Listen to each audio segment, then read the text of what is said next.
Hello बच्चों, क्या हाल चाल? बढ़िया?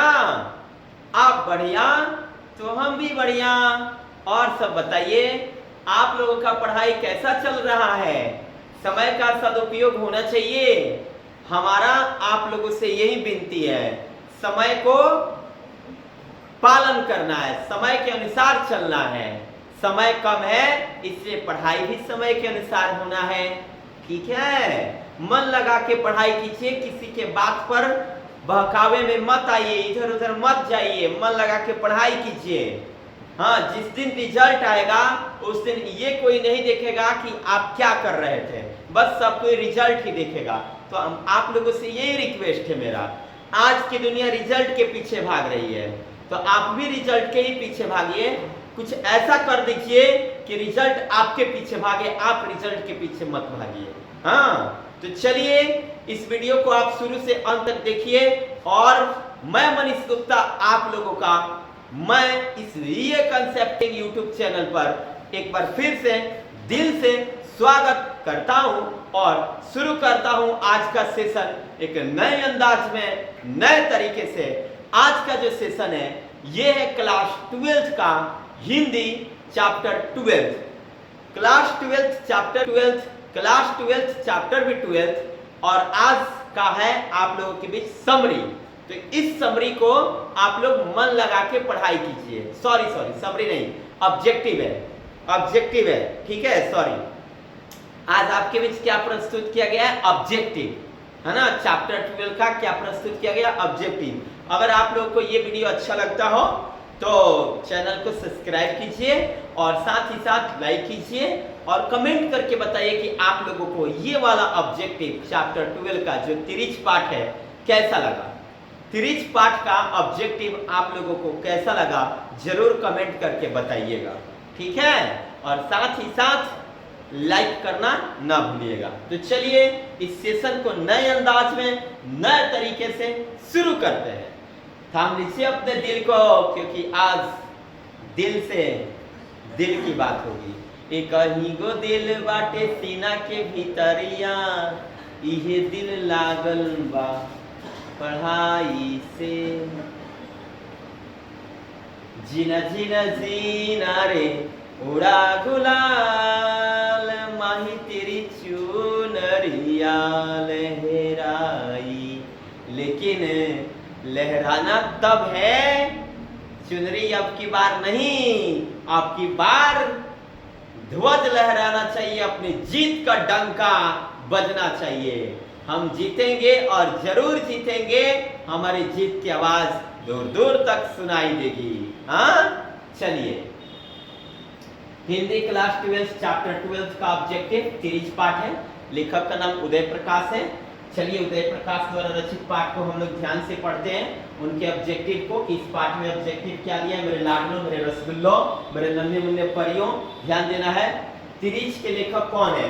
तिरिच के लेखक मलयज मोहन राकेश उदय प्रकाश भगत सिंह। तिरिच के लेखक का नाम उदय प्रकाश है। उदय प्रकाश, उदय प्रकाश है, उदय प्रकाश। तिरिच पाठ के लेखक कौन है? उदय प्रकाश, है ना। हंसते हुए मेरा अकेलापन के मलयज जी है ना। सिपाही की मां मोहन राकेश है और एक लेख और एक पत्र भगत सिंह है। लेकिन उदय प्रकाश जी तिरिच पाठ के लेखक हैं। उदय प्रकाश के अनुसार दशहरे के दिन किस चिड़िया को देखना अच्छा होता है? उदय प्रकाश के अनुसार दशहरे के दिन किस चिड़िया को जरूर देखना चाहिए? कौवा, तोता, नीलकंठ, कबूतर। तो दशहरे के दिनों में ना हमें जिस चिड़िया को देखना चाहिए उसका नाम है नीलकंठ। क्या नाम है? नीलकंठ। दशहरे के दिनों में किस चिड़िया को देखना चाहिए? नीलकंठ को। किसको? नीलकंठ को। उदय प्रकाश का जन्म कब हुआ था? 1 जनवरी 1952, 1 जनवरी 1952, 20 फरवरी 1948, 18 जून 1944, 12 जुलाई 1944। तो 1 जनवरी 1952, 1 जनवरी 1952। उदय प्रकाश का जन्म कब हुआ था? 1 जनवरी 1952, 1 जनवरी 1952। पंडित रमावतार क्या थे? ज्योतिषी, वैद्य, राजनेता, ज्योतिषी और वैद्य। आहा, पंडित रमावतार वही जो क्या नाम है, उदय प्रकाश के पिताजी के साथ शहर जा रहे थे, है ना। शहर जा रहे थे, ट्रैक्टर में बैठे थे, इनके पिताजी ट्रैक्टर में गए थे शहर, ट्रैक्टर में बैठ के गए थे सब, है ना। तो पंडित रामावतार क्या थे? ज्योतिषी और वैद्य थे। पंडित रामावतार क्या थे? ज्योतिषी और वैद्य। पंडित रामावतार क्या थे? ज्योतिषी और वैद्य। पंडित रामावतार क्या थे? ज्योतिषी और वैद्य। पंडित रामावतार क्या थे? ज्योतिषी और वैद्य। पंडित रामावतार क्या थे? ज्योतिषी और वैद्य। तिरिच कहानी के कहानीकार कौन है? तिरिच कहानी के कहानीकार कौन है? उदय प्रकाश, बालकृष्ण भट्ट, चंद्रधर शर्मा गुलेरी, सजीदानंद, हीरानंद वात्स्यन अज्ञ। देखिए इन्होंने तो रोज पाठ को लिखा है। सजीदानंद, हीरानंद वात्स्यन अज्ञ रोज पाठ को लिखे हैं। चंद्रधर शर्मा गुलेरी उसने कहा था को लिखे हैं, उसने कहा था को लिखे हैं, है ना। और बालकृष्ण भट्ट बातचीत को लिखे हैं, बातचीत को लिखे हैं। तो उदय प्रकाश तिरिच पाठ को लिखे हैं, है ना। बताइए बालकृष्ण भट्ट किस पाठ को लिखे हैं? बातचीत को लिखे हैं। और चंद्रधर शर्मा गुलेरी उसने कहा था, और सजीदानंद, हीरानंद वात्स्यन गए रोज।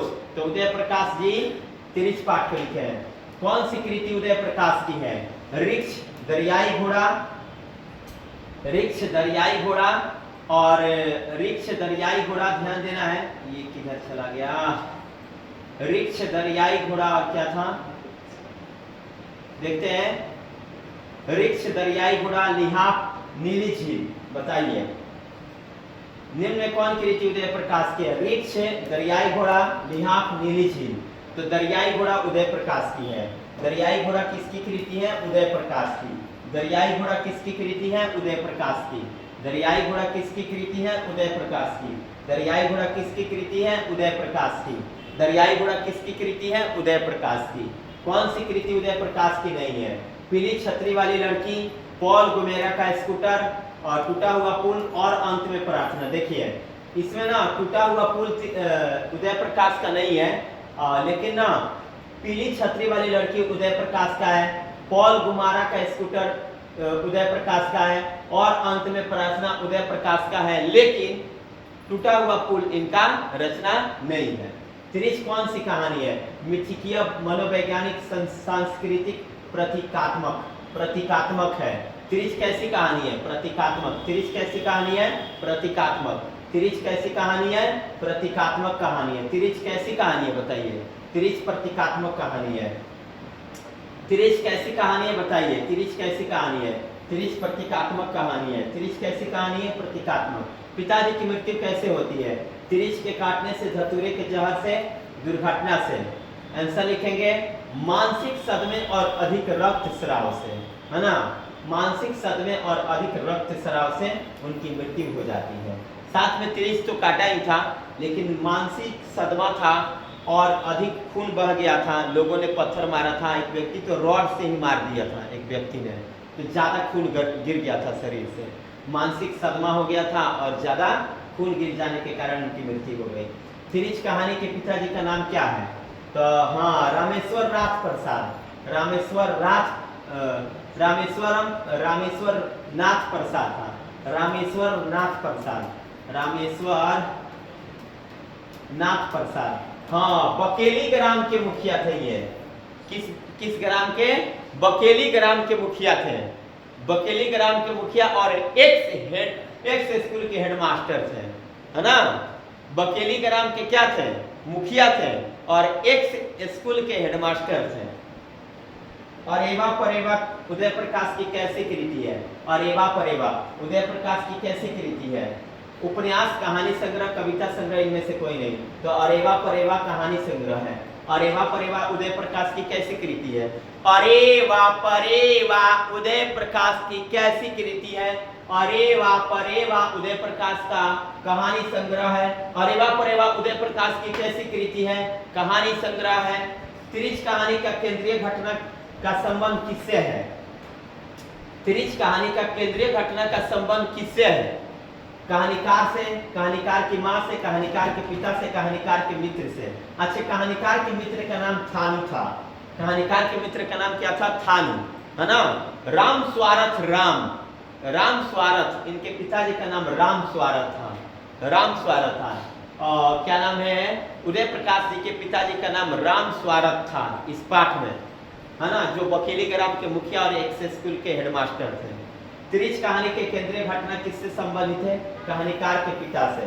कहानीकार के पिता से। कहानीकार के पिता से। राम स्वारथ उनके पिताजी का नाम था। तिरिच क्या होता है? जंगली सांप, भेड़िया, दरियाई घोड़ा, विस्थापर, जहरीला लिजार्ड। यस, विस्थापर या जहरीला लिजार्ड। तिरिच क्या होता है? तिरिच क्या होता है? तिरिच क्या होता है? विस्थापर, जहरीला लिजार्ड। उदय प्रकाश की कहानी कौन सी है? जीवन, तिरिच, रोज, घुसपैठी है।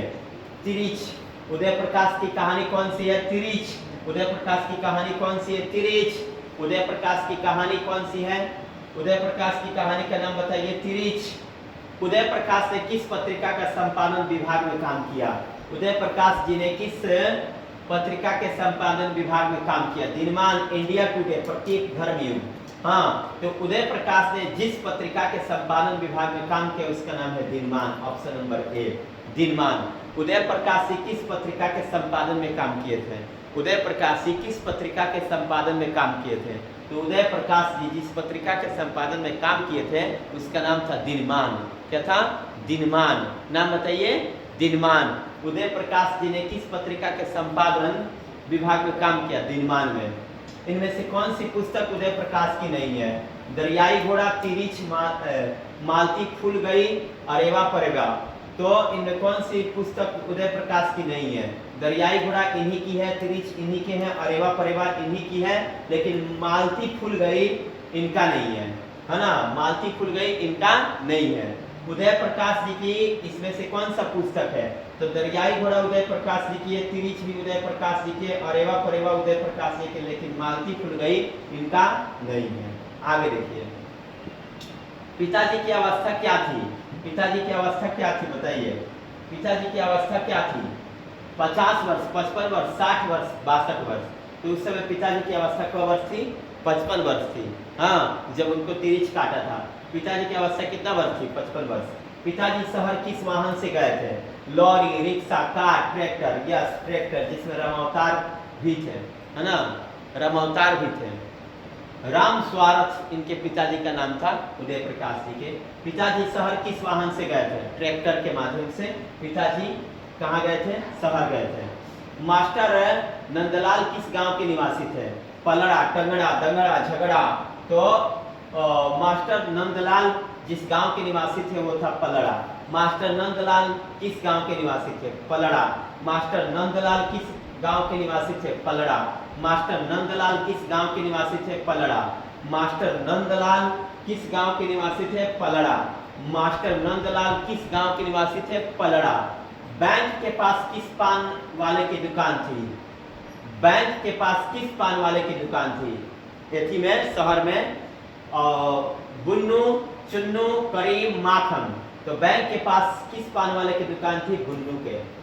बुन्नू पान वाला था, उसी का दुकान था। बैंक के पास किस पान वाले की दुकान थी? बुन्नू। बुन्नू पान वाला, बुन्नू पान वाला, बुन्नू पान वाला, बुन्नू पान वाला। Option number A. बैंक के पास किस पान वाले की दुकान थी? बुन्नू पान वाला। थानेदार रघुवेंद्र प्रताप सिंह को किस सब्जी से अरुचि थी? उनकी पत्नी ने क्या कहते हैं जी, करेला के सब्जी बना के दे दिया था। थानेदार रघुवेंद्र प्रताप सिंह को किस सब्जी से अरुचि थी? लौकी, मूली, करेला, आलू। करेला वैसे में हमको भी अच्छा नहीं लगता है, आप लोगों को भी पता है हमको कि अच्छा नहीं लगता, वो बहुत तीखा लगता है ना, बहुत तीखा लगता है करेला। थानेदार रघुवेंद्र प्रताप सिंह को किस सब्जी से अरुचि थी? करेला से, करेला से। सरदार सतनाम सिंह ढाबा बंद करके किस फिल्म को देखने चला गया था? सरदार सतनाम सिंह, ये शहर के व्यक्तियों पर बात की गई है। सरदार सतनाम सिंह ढाबा बंद करके किस फिल्म को देखने चला गया था? गजनी, गजनी, आमिर खान। मुगले आजम, आहा, मुगले आजम। और आन मिलो सजना, साजन मेरा उस पार है, मिलने का दिल बेकरार है। हम बताइए, आन मिलो सजना, आन मिलो सजना सरदार सतनाम सिंह देखने गया था फिल्म नदिया के पार। नदिया के पार मूवी, बताइए, यही में तो गीतवा है। पता है? कवन दिशा में लेके चला रे बटोहिया, कवन दिशा में लेके चला रे बटोहिया, ए ठहरे ठहरे ये सुहानी सी डगर जरा देखन दे, देखन दे, मन भर माए नैना बांधे रे बटोहिया। अब पढ़ाई कर लो। सरदार सतनाम सिंह ढाबा बंद करके कौन सा मूवी देखने गया था? आन मिलो सजना। हाँ, यह फिल्म किस टॉकीज में चल रही थी? आन मिलो सजना। आन मिलो सजना किस टॉकीज में चल रही थी? Basant Talkies, Delight Talkies, Minerva Talkies, Filmfare. अरे भैया, ये जो जिस टॉकीज में चल रही थी डिलाइट टॉकीज था। डिलाइट टॉकीज, डिलाइट टॉकीज में फिल्म चल रहा था आन मिलो सजना। आन मिलो सजना, आन मिलो सजना किस टॉकीज में चल रहा था? Delight Talkies, Delight Talkies. तिरिच कहानी को किस नाम से जाना जाता है? तिरिच कहानी को किस नाम से जाना जाता है? जादुई यथार्थ, फैंटेसी, नई कहानी, कुछ भी नहीं। तिरिच कहानी को जिस नाम से जाना जाता है जादुई यथार्थ, जादुई यथार्थ के नाम से जाना जाता है। एक उत्तर, तिरिच कहानी को किस नाम से जाना जाता है? जादुई यथार्थ। एक उत्तर आधुनिक त्रासदी है। एक उत्तर आधुनिक त्रासदी कौन है? मंगोसिल, सुनो कारीगर, दरियाई घोड़ा, तिरिच। एक उत्तर आधुनिक त्रासदी तिरिच है। एक उत्तर आधुनिक त्रासदी कौन है? एक उत्तर आधुनिक त्रासदी तिरिच है। Option number D. एक उत्तर आधुनिक त्रासदी कौन है? एक उत्तर आधुनिक त्रासदी कौन है? तिरिच है। एक उत्तर आधुनिक त्रासदी कौन है? तिरिच है। तिरिच कहानी के रचनाकार कौन है? भोला पासवान शास्त्री, सत्यजीत राय, आदिनेल समेकल, उदय प्रकाश। अरे भैया, उदय प्रकाश है। तीनों आदमी के तो नाम नहीं है इस बुकुआ में। तिरिच कहानी के रचनाकार कौन है? उदय प्रकाश। तिरिच कहानी के रचनाकार कौन है? उदय प्रकाश। इतवारी कॉलोनी संबंधित है संपूर्ण क्रांति से, तिरिच से, शिक्षा से, सिपाही की मां से। इतवारी कॉलोनी में ना बड़े बड़े अफसर लोग रहते थे। तिरिच कहानी से कवि के पिताजी जो थे ना, वो इतवारी कॉलोनी में घुस गए थे। उसे उधर ना बड़े बड़े अफसर लोग रहता था इतवारी कॉलोनी में। तिरिच कहानी से संबंधित है इतवारी कॉलोनी। आगे 29 नंबर क्वेश्चन देखते हैं। 29 नंबर क्वेश्चन क्या है मेरे लाडलो? कहानीकार को सपने में बोलने और सीखने की आदत है, या किसने बताया? कहानीकार को सपने में बोलने और सीखने की आदत है। कौन है? मुझे डर लग रहा है मम्मा, मैं नहीं सोऊंगा, मुझे डर लग रहा है। ऐसा होता है। कहानीकार को सपने में बोलने और सीखने की आदत है, किसने बताया? कहानीकार के पिताजी ने, कहानीकार के माँ ने, कहानीकार के भैया ने, कहानीकार के चाचा ने।